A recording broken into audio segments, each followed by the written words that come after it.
प्रधानमंत्री की आलोचना करने वाले वकील सुप्रीम कोर्ट या हाई कोर्ट के जज नहीं बन सकते। जैसे ही सरकार की ओर से ऐसा बयान आया या सरकार ने ये कहते हुए किसी वकील का नाम खारिज कर दिया कोलेजियम लिस्ट से, तो सुप्रीम कोर्ट का गुस्सा इस पर फूटा। सुप्रीम कोर्ट आग बबूला हो गया।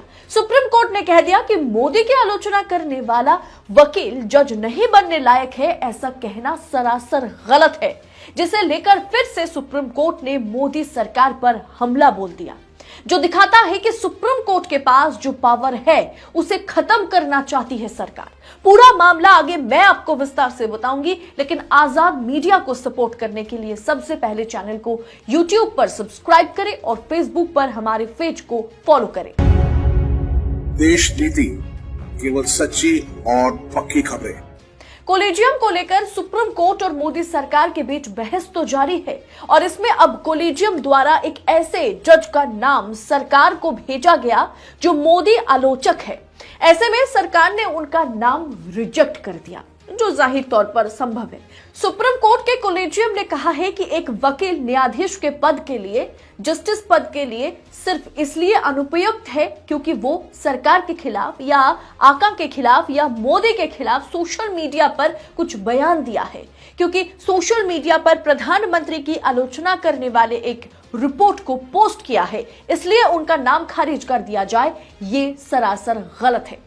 कोलेजियम में CJI DY Chandrachud, justice Sanjay Kishan Kaul और जस्टिस के.एम. जोसेफ ने 16 फरवरी 2022 को पिछले कोलेजियम द्वारा मद्रास हाईकोर्ट के न्यायाधीश के रूप में अधिवक्ता आर. जॉन सत्यन को जो है प्रमोशन करने की सिफारिश करते हुए मोदी सरकार को नाम भेजा। कोलेजियम की पूरी टीम ने आर. जॉन सत्यन को जज के तौर पर उपयुक्त पाया है, लायक पाया है, लेकिन सरकार ने उनका नाम सिरे से खारिज कर दिया।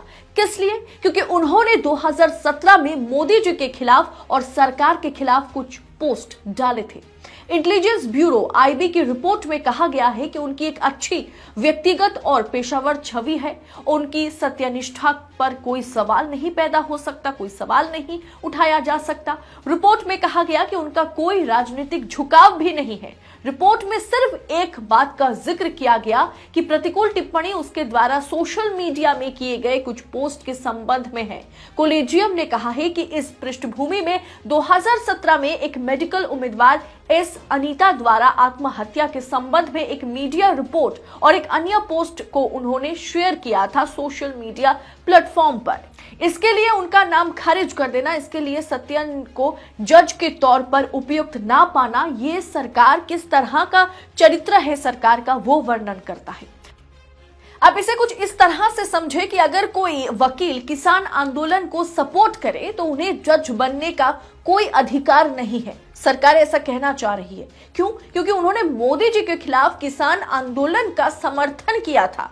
एक वकील को अगर सुप्रीम कोर्ट या हाई कोर्ट में जज के तौर पर नियुक्त किया जाता है तो उसमें क्या देखा जाएगा कि उनमें कानून का ज्ञान या जानकारी कितनी है, उन्होंने किस तरह से न्याय दिलाने के लिए अब तक कितने मामले लड़े और कितने मामले उसमें से नजीर बना। ना कि यह देखा जाएगा कि हाई कोर्ट या सुप्रीम कोर्ट के जज बनने वाले वकील मोदी जी की तारीफ करते हैं या मोदी जी की विरोध में है। अगर वकील मोदी जी की आलोचना करने वाले हो तो हाई कोर्ट या सुप्रीम कोर्ट में उन्हें जगह नहीं मिल सकती, ऐसा सरकार का दावा है, डिमांड है कि अगर कोई मोदी के खिलाफ कुछ बोले तो उन्हें वकील से जज बनने नहीं दिया जाएगा। सरकार ऐसा डिमांड कर रही है, जो दिखाता है कि मोदी जी की वाहवाही करने वाला हो तो ठीक, नहीं तो सिस्टम से आउट। जी हाँ, न्याय का सबसे बड़ा मंदिर सुप्रीम कोर्ट में आजकल यही चल रहा है, और सिर्फ सुप्रीम कोर्ट में ही नहीं, हर जगह हर संस्था में यही चल रहा है। अब देख लीजिए, सत्ता पक्ष के चाटुकारों की जगह सिक्योर है और आलोचकों की जगह काबिल होने के बावजूद भी वो बाहर है, आउट ऑफ द सिस्टम है, जैसे कि रविश कुमार के साथ हाल फिलहाल में हुआ।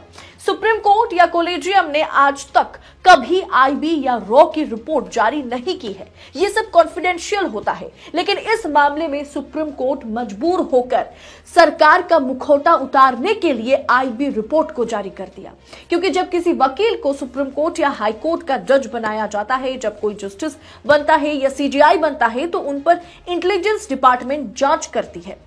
जो कि बहुत ही एक बेसिक प्रोटोकॉल है और प्रोसेस के अंदर ही आता है, लेकिन कभी उसकी रिपोर्ट इस तरह से सार्वजनिक नहीं की गई थी इससे पहले। लेकिन मोदी सरकार किस तरह से सुप्रीम कोर्ट के कामकाज में दखलंदाजी दे रही है, किस तरह से सुप्रीम कोर्ट को कोलिजियम को दबाने पर मोदी सरकार तुली हुई है, उसका उजागर सुप्रीम कोर्ट को करना पड़ा ताकि देश को पता चले कि एक बार या दो बार मोदी के खिलाफ या मोदी से सवाल करते हुए किसी पोस्ट को अगर कोई वकील शेयर करता है तो उन्हें प्रमोशन नहीं मिल सकता, उन्हें काबिल होने के बावजूद भी, कोलिजियम के सिफारिश के बावजूद भी वकील से जज वो नहीं बन सकते।